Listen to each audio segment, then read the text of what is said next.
ब्राह्मण कहाँ नहीं है, ब्राह्मण के चलते सृष्टि है, ये बात आप मानिए। और आप पैर नहीं छूइएगा, यानी अपना बाप से पूछी जौन कहता है, अपना बाप से पूछो कि पापा जी पैदा भनी तो कहे ना हमरा के जादुए जी से अथी कह देनी। हाँ उनकरे के पंडित बना देवेला, उहे उनकर नाम नामकरण कर देते हैं, अथी कह देंगे, कुंडली बना देते हैं। खेसारी पवन के नाम धनी है तो एगो ले चलता नहीं में रुआ के।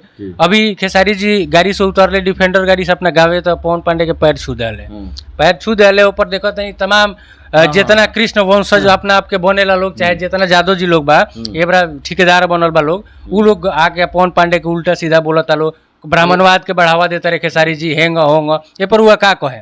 एगो ब्राह्मण भी कहता नो, वो अपना बाबू से पहले एक बार जाके बढ़िया से पूछो अपना पापा जी से, जब वो पैदा ले हुई हैं तो उनकर नामो धरे खातिर एगो ब्राह्मण की जरूरत पड़ल हुई, उनकर कुंडली बनावे खातिर उनकर माने शुरुआती जीवन के एगो ब्राह्मण के हाथ से उनकर संरचना होला।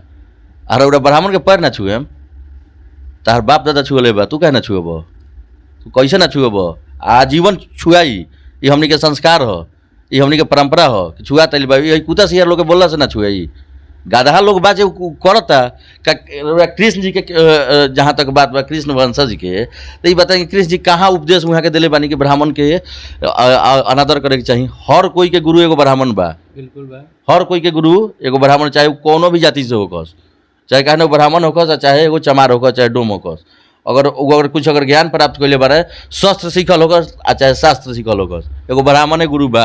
इतिहास उठा के देख ली। लेकिन इहो सब केहू के नहीं लागत जे कुछ बा ठेकेदार बनल बा, दलाल बनल बा, महाराज उ सब जूता खोर होंगे जौन कहत ना सो, उ हमेशा रुआ पता करी, पटना में घूमेला सब, रूमे के भीतर इंटरव्यू दिए सो, घूमिए से कहीं लात खा लिए सो, उनके सब के इज्जत के बात के कोई वैल्यू है महाराज? सब आके लाइव आके हैंग तो सब क्या करेगा? उसको हाईलाइट होने का शौक है। आप बताइए कि वो सब कभी आप देखा, हमको दिखाइए मार्केट में कहीं इंटरव्यू ये सब का, ये सब घर में बुलाएगा चुपचाप, मीडिया से सेटिंग करेगा, बोलेगा कि हमको आज इस तरह का बोलना है कि हमको लोग गाड़ियों दे के जाने।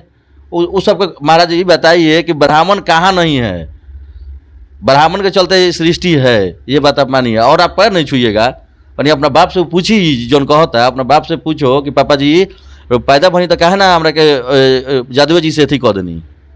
हाँ उनकरे के पंडित बना देवेला, उहे उनकर नाम नामकरण कर देते हैं, अथी कह देंगे, कुंडली बना देते हैं।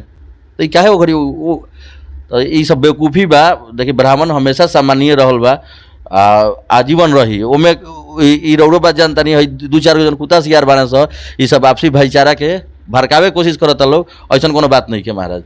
ब्राह्मण के इज्जत हमनी के आदिकाल से आइल बाटे, आदिकाल तक होई, एमे कोनो दूर नहीं। आप पवन बाबा का रौड़ा जौन कहता ये सब बात, ओकर का औकात बा? ओकर बात जे सुनता वो मने उहे लोग आधा बा, ओकर क्या उसका अस्तित्व कुछ रहता, कुछ तुम्हारे में टैलेंट रहता, तुम्हारा बात कोई फॉलो करता, तुम्हारे है क्या? कुछ टैलेंटे नहीं क्यों कर, खाली लाइबा के ब्राह्मणवाद तो ये बढ़ावा दे रहे हैं, तो वो बढ़ावा दे रहे हैं, खाली मीडिया के मसाला चाहिए। और सिर्फ यही तरह के अथी करेला। और हमनी सब अगले आदमी जान गइल बा, हमनी कौना तरह के, हमनी के हम कुछ ना बोले, हमनी के जान गइल बा कि कौना तरह के हमनी आदमी है सब।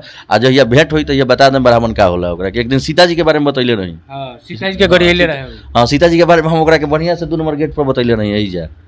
चलिए बहुत अच्छा लागल बात करके। यहाँ के राहुल राज पांडे रहनी है, बहुत बढ़िया भोजपुरी के लिरिक्स राइटर हैं, और यहाँ गाना बहुत सारा बाजल बा, और भी गाना छठ के आवे वाला बा।